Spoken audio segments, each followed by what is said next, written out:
اندازہ کریں کہ اس سے بڑھ کر کیا ہو سکتا ہے کہ بندے کے پاس سب کچھ موجود ہو، مال کے کونین ہیں گو پاس کچھ نہیں رکھتے، ان کے خالی ہاتھوں میں دو جہاں کی نعمتیں۔ ان کے پاس تو سب کچھ تھا، لیکن پھر بھی اس چیز کی خواہش کی کہ میں صدقہ کرنے والوں میں شامل ہو جاؤں، صدقہ لینے والوں میں شامل نہیں ہوں۔ اور آج کسی سید کو پہچاننا ہو نا تو اس کا فارمولہ میں آپ کو بتاتا ہوں۔ سید زکوٰۃ صدقات کو قبول ہی نہیں کرتا۔ جو شخص کہے میں سید ہوں تو آپ اس کے پاس صدقات لے جائیں، زکوٰۃ کا مال لے جائیں۔ اگر وہ لے لے اور تم سے پوچھے بھی نہ کہ یہ مال کیسا ہے تو سمجھ لو یہ سید نہیں ہے۔ اگر سید صرف تحفے کو قبول کرتا ہے، سید کے لیے تحفہ ہے، آپ تحفہ دیں گے تو وہ قبول کرے گا، صدقات خیرات قبول نہیں کرے گا۔ ہمارے ہاں جتنے آج کل 2 نمبر سید ہیں وہ سارے کے سارے صدقات ہڑپ کیے جا رہے ہیں۔ یہ آپ کے لیے صدقہ ہے، وہ کہتے ہیں بس ٹھیک ہے آنے دو، لیکن صدقہ سید قبول نہیں کرتا۔ یہ صدقہ بلاؤں کو ٹال دیتا ہے۔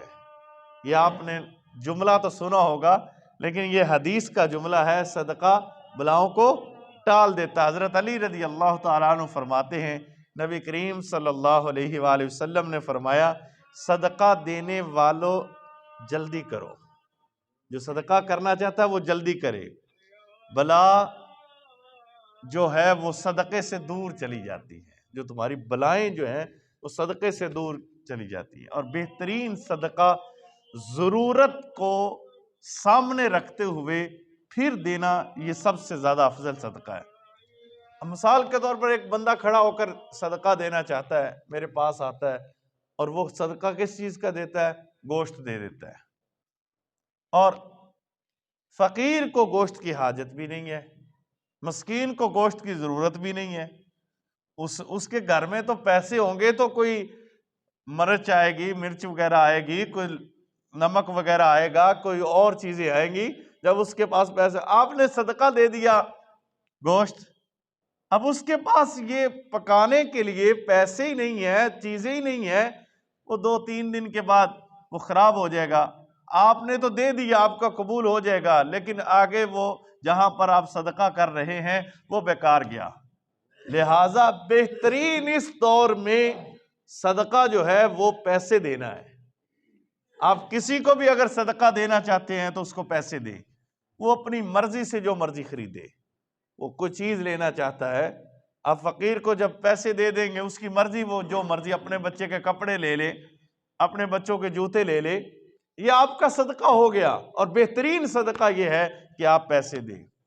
اچھی بات کہنا، نبی کریم صلی اللہ علیہ وآلہ وسلم نے فرمایا جو شخص اچھی بات کہتا ہے یہ بھی اس کے لیے صدقہ ہے۔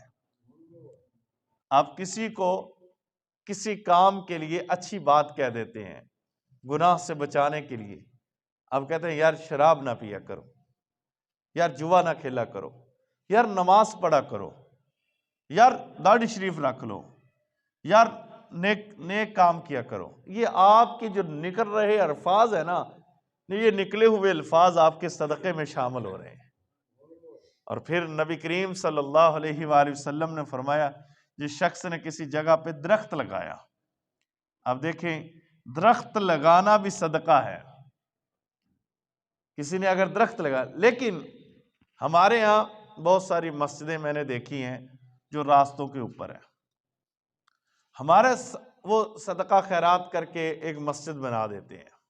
ہمارے قریب قریب آپ توجہ کریں گے تو راستوں پر جہاں پر آبادی نہیں ہے وہاں پر مسجدیں بنائی ہوئی ہیں، مدرسے بنائے ہوئے ہیں، لیکن ان سے مسجدیں جو آپ نے راستے پر بنائی ہیں وہاں پر 5 وقت کی اذان نہیں ہوتی، نماز نہیں ہوتی، اس سے بہتر تھا کہ آپ اس جگہ پہ درخت لگا دیتے۔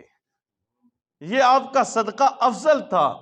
ضرورت جس چیز کی ہو وہاں، اور مسجد کی آبادی جو ہے وہ نمازیوں سے ہے، مسجد کی جو آبادی ہے نا، روایت کے اندر آتا ہے وہ لوگوں سے آبادی بڑھتی ہے، تو ہم نے جس جگہ پہ نمازی ہی نہیں ہے ہم نے وہاں مسجد بنا دی، یہ تمہارا صدقہ نہیں ہے۔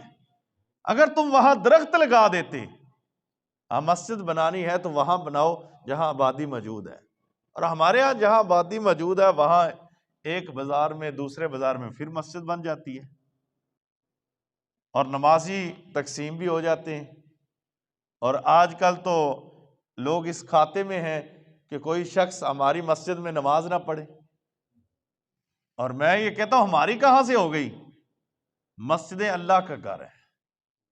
سورہ جن کے اندر اللہ فرماتا ہے مسجدیں میرے لیے ہیں، یہ مسجدیں اللہ کے لیے ہیں، یہ کوئی شخص نہیں کہہ سکتا کہ مسجد میری ہے۔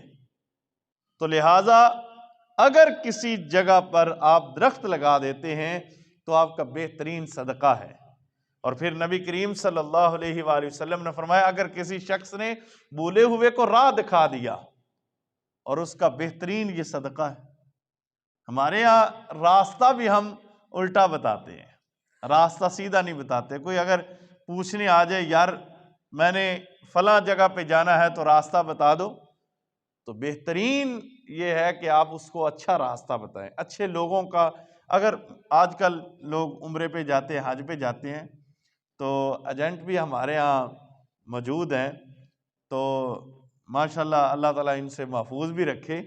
تو یہ بڑی دو نمبری کرتے ہیں۔ وہ ایک بندے نے بڑا زبردست ایک بات بتائی، اس نے کہا جب انگریز گئے نا چاند پہ، انگریز جب چاند پہ گئے تو انہوں نے دیکھا کہ وہاں پاکستانی طوطی باندھ کے پھر رہے ہیں۔ انہیں کیا خیر ہے؟ انہیں کہا جی ایجنٹ چھٹ گئے نے سانو۔ بات کی سمجھ آئے گی؟ یہ حال ہے ہمارے پاکستان کے ایجنٹوں کا۔ انہیں کہا جی پاکستان کے ایجنٹ سانو چھٹ گئے نے۔ بہرحال دیانتدار اچھے لوگ بھی موجود ہیں، لیکن بات یہ ہے کہ تجارت وہ کرتے ہیں، کوئی کم لے لیتا ہے کوئی زیادہ لے لیتے ہیں، لیکن راستہ اچھا بتانے والے بہترین ان کا صدقہ بھی لکھا جاتا ہے اور ان کو پیسے بھی بچ جاتے ہیں۔ لہٰذا پیسہ بھی بچا لیں اور اچھی راہ بھی بتا دیں، یہ اس کے لیے بہترین صدقہ ہے۔ تو میں نے آپ کو بات ایک سنائی تھی، میں جب گیا نا پہلی دفعہ میں گیا کتابیں لینے کے لیے مفتی امین صاحب کی فیصل آباد، تو میں پیدل چل کے وہاں پر پہنچا تو میں نے کسی رکشے والے سے پوچھ لیا یار میں نے فلاں جگہ پہ جانا ہے، ایک کتاب تھی میرے پاس اس پر لیں، اس نے کہا 50 روپے دے دینا، یہ 2006 کی بات ہے، 50 روپے دے دینا تو آپ کو میں پہنچا دیتا ہوں۔ اس نے گلیوں سے ہوتا ہوا چھوڑ دیا، میں نے کتابیں لی، واپس جب آیا تو میں نے دیکھا تو اسی جگہ پہ کھڑا تھا جہاں رکشے والے نے مجھ سے 50 روپے لیا تھا۔ اب یہ حال ہے ہمارا۔ سرکار نے فرمایا جس نے کسی کو راستہ بتا دیا یہ اس کے لیے بہترین صدقہ ہے۔ آپ کوئی اور کام نہیں کرتے، صدقہ اگر آپ کے پاس دولت پیسہ نہیں ہے، آپ کسی کو اچھا راہ بتا دیں تو یہ آپ کے لیے بہترین صدقہ ہے۔ اور ساتھ ہی سرکار نے فرمایا، حضرت انس رضی اللہ تعالیٰ عنہ حدیث پاک کے راوی ہیں، صدقہ اللہ تعالیٰ کے غضب کو ٹھنڈا کر دیتا ہے اور بری موت کو ٹال دیتا ہے۔ بری موت کو صدقہ کرنا والا شخص کبھی بھی بری موت نہیں مرے گا، کیونکہ فرمان یہ ہمارا نہیں ہے، فرمان رسول اللہ کا ہے، ترمذی کی حدیث ہے۔ سرکار نے فرمایا بری موت سے بچنا چاہتے ہو تو صدقہ کرو، اور اللہ کے غضب کو ٹھنڈا کرنا چاہتے ہو تو پھر بھی صدقہ کرو۔ پہاڑ سے زیادہ وزن دار صدقہ سرکار دو عالم صلی اللہ علیہ وآلہ وسلم نے خود فرمایا۔ سرکار نے فرمایا بہترین صدقہ وہ اگر آپ چاہتے ہیں صدقہ دیتے ہیں، یہ پہاڑ سے بھی زیادہ، یہ ایسے جب اللہ تعالیٰ نے زمین کو بنایا تو زمین تھوڑی سی ہلی تو اللہ تعالیٰ نے پہاڑوں کو پیدا کیا، یہ رک گئے تو فرشتے ڈر گئے اس سے، یہ غضب سے، تو پھر پوچھا یا اللہ یہ زمین تو ٹھہر گئی ہے پہاڑوں سے، کیا پہاڑوں سے بھی زیادہ کوئی چیز طاقتور ہے؟ فرمایا ہاں لوہا، وہ پہاڑوں سے بھی زیادہ طاقتور ہے۔ تو عرض کی باری تعالیٰ کیا لوہے سے بھی زیادہ کوئی طاقتور ہے؟ فرمایا ہاں آگ لوہے سے بھی زیادہ طاقتور ہے۔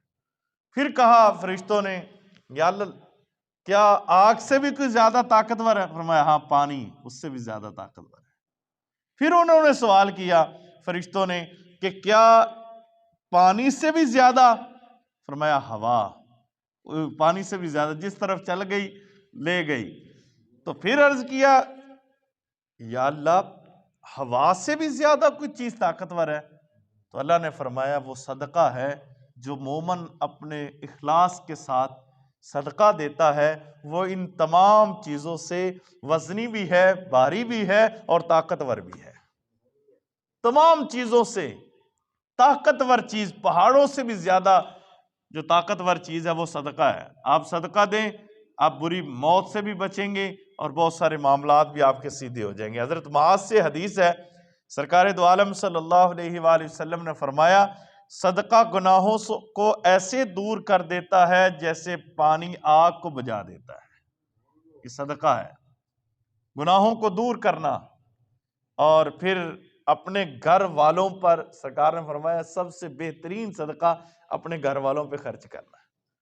اچھا بعض لوگ دیکھے ہیں کہ گھر والوں پہ خرچ نہیں کرتے، نہ بیٹوں پہ خرچ کرتے ہیں، نہ اپنی بیوی پہ خرچ کرتے ہیں، اپنی ذات پہ بھی نہیں خرچ کرتے، وہ لوگوں کو دے دیتے ہیں دکھاوے کے لیے کہ بس لوگوں کو دے دیں۔ نہیں، اب دیکھیں میراث کے اندر بھی ایک اصول ہے کہ 3 حصے کیے جائیں تمہاری جائیداد کے، وہ سارا صدقہ نہیں ہوگا، مرنے کے بعد بھی تمہیں نیکی پہنچے گی، آپ کہتے ہیں کہ صدقہ کرو، لیکن وہ سارا صدقہ نہیں کر سکتا۔ پھر بھی اس کو کہا ہے کہ 2 تیری اولاد کے ہیں، 1 تو صدقہ کر سکتا ہے، زیادہ نہیں کر سکتا۔ تو یہاں پر جو صدقہ ہے وہ ہم دیکھتے ہیں کہ بعض لوگ ایسے ہیں اللہ نے ان کو دیا بہت ہے، بڑا کچھ دیا ہوتا ہے، لیکن ان کے کپڑے، عاجزی اپنی جگہ پہ، عاجزی بندے کو رکھنی چاہیے، لیکن اگر مال اللہ نے دیا ہے نا تو پھر یہی تمہاری عاجزی ہے کہ اچھے کپڑے پہن۔ اگر تو کم کپڑے پہنے گا، برے کپڑے پہنے گا، یہ بھی تکبر ہے، یہ بھی تیری عاجزی کے خلاف ہے۔ تو لہٰذا بخیل نہ بن، اگر اللہ نے دیا ہے تو ستھرا رہ، صاف ستھرا۔ اللہ کو بندہ بڑا پسند ہے جو ظاہر کی بھی اور باطن کی بھی صفائی رکھتا ہے، ایسا شخص اللہ کو بڑا پسند ہے۔ لہٰذا بعض دفعہ ایسا شخص جب نظر آتے ہیں تو دل کرتا ہے ان کو 50 روپے مولوی صاحب ہی دے دیں، انہوں نے کیا دینا ہے۔ تو لہٰذا اگر مالک نے آپ کو زیادہ دیا ہے، آپ کم از کم اپنے آپ کو تو پاک صاف رکھیں نا۔ آپ دیکھتے ہیں کہ ان کے نہ کپڑے اچھے ہوتے ہیں، نہ ان کے سر پر کوئی صافہ اچھا ہوتا ہے، تو لہٰذا یہ ساری چیزیں جو ہیں یہ اگر مال اللہ دے تو بندے کو پرسنالٹی کے ساتھ بھی رہنا چاہیے۔ یہ نہیں ہے کہ بخیل بن کر، کنجوس بن کر وہ اپنی زندگی گزار دے، لوگوں کے لیے اکٹھا کرتا رہے، بعد میں مر گئے تو پھر تقسیم شروع ہو جائے گی، وہ کہیں گے چلو ابا مر گیا ہونا، اب امریکہ ہی چلی گئے۔ تو نہیں، اللہ نے اگر مال دیا ہے تو آپ کا حق ہے۔ سب سے بہترین صدقہ جو سرکار نے فرمایا وہ اپنی اولاد پہ خرچ کرنا ہے، اپنی اولاد پہ خرچ کرنا، یہ تمہارے لیے صدقہ ہے، لیکن فضول خرچی نہیں۔ حضرت عثمان غنی رضی اللہ تعالیٰ عنہ، جب حضرت ابوبکر صدیق رضی اللہ تعالیٰ عنہ کا دور تھا تو آپ تو حضرت عثمان غنی تو پہلے ہی مشہور تھے غنی کے نام سے، تو ایک شخص آیا، اس نے کہا میں 6000 کا مقروض ہوں، تو لہٰذا مجھے اسلام جو ہے وہ 6000 مجھے دے، اور میں آزاد ہونا چاہتا ہوں اور مسلمان ہونا چاہتا ہوں۔ تو حضرت ابوبکر صدیق رضی اللہ تعالیٰ عنہ نے نا حضرت عثمان غنی کے پاس بھیجا، جاؤ فلاں دروازہ اس کا ہے، دروازے پہ دستک دینا، وہ تمہیں صدقہ دے دیں گے۔ جا کر دستک دی، دستک دینے کے بعد آواز کانوں پہ پڑی تو آپ اپنے بچوں کو سمجھا رہے تھے یا شہد کھا لیا کرو یا دودھ پی لیا کرو، فضول خرچی نہ کرو۔ ایک چیز اگر فائدہ دے رہی ہے، کھجوریں بھی موجود ہیں، سب کچھ موجود ہے، کہ فضول خرچی نہ کرو۔ تو یہ سن کر وہ بندہ پیچھے مڑا، حضرت عثمان غنی نے پیچھے سے آواز دی، رک جا ادھر آ۔ کیسے آیا؟ اس نے کہا کام آیا تھا لیکن اب وہ کام یہاں سے نہیں ہو سکتا۔ میں کام کیا؟ میں 6000 کا مقروض ہوں، تو لہٰذا مجھے 6000 روپے چاہیے۔ فرمایا 6000 دیے؟ بڑا سوچا اس نے، فرمایا ہاں تو سوچ رہا ہے کہ میں اپنے بچوں کو ڈانٹ رہا تھا؟ ہاں یہی سوچ رہا۔ میں کماتا اس لیے نہیں ہوں کہ سارا ان پر خرچ کر دوں. یہ اختیارات اگر ان کو اتنا دیا جائے کہ یہ زندگی بسر کر سکتے ہیں اچھے طریقے سے، لیکن اگر میں ان پر زیادہ خرچ کر دوں گا یہ خود بیٹھ جائیں گے، یہ خود کسی کام کے نہیں ہوں گے. آج بھی ریسرچ کے مطابق سب سے زیادہ کام غریب کرتا ہے اور تندرست بھی رہتا ہے. جو زیادہ کام کرتا ہے وہ تندرست رہتا ہے. اپنی زندگی کو ویسے بھی بندے کو مصروف رکھنا چاہیے، ویلے بندے کا بھی کوئی حال نہیں گا. اپنے آپ کو مصروف کرو کسی نہ کسی کام میں، ورنہ آپ کو خیالات، یہ ساری چیزیں، بیماریاں وہ پہلے سے تیار ہیں آپ کے لیے، وہ آ جائیں گی. مصروف کر لو اپنی زندگی کو. بہرحال اتنا بھی نہ دو کہ مقروض ہو. وہ تھا نا علامہ اقبال رحمۃ اللہ علیہ پیر صاحب کے پاس گئے تو ایک شخص پیر صاحب کے پاس آیا تو انہوں کو کہا کہ میں 200 کا مقروض ہوں. اس وقت 200 بہت قیمت تھی، یہ پاکستان بننے سے پہلے کی بات ہے. کہا میں 200 کا مقروض ہوں، لہذا مجھے دعا کریں 200 کا قرضہ اتر جائے.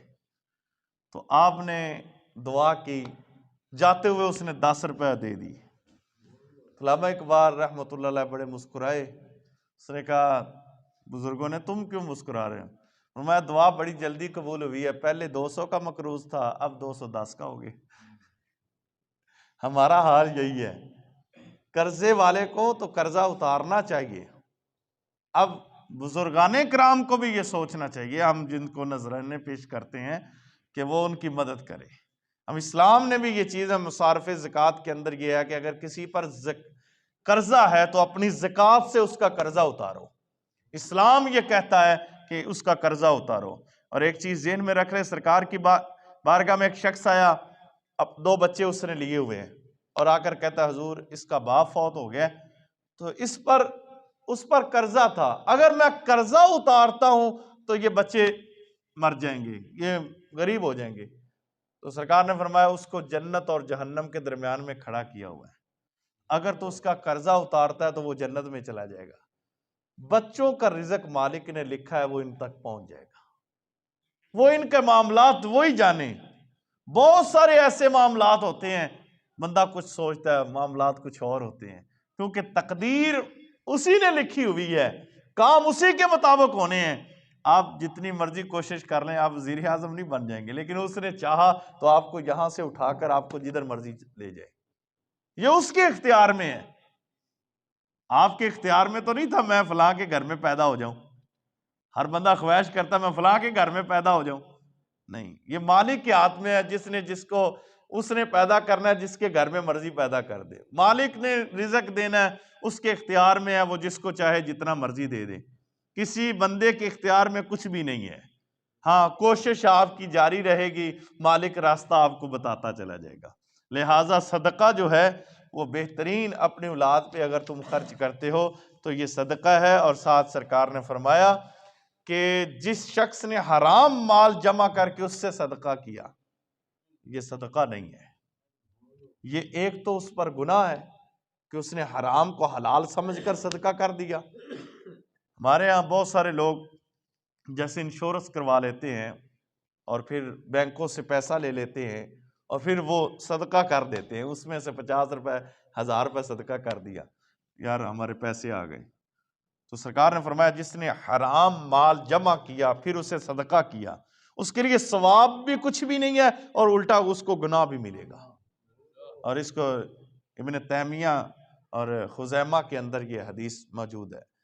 تو ہم پہلی بات تو ہے کہ حرام مال سے بچیں، جتنی کوشش ہو سکتی ہے حرام مال کہ آپ قریب بھی نہ جائیں، کوشش کریں کہ حرام سے بچیں جیسا بھی ہے.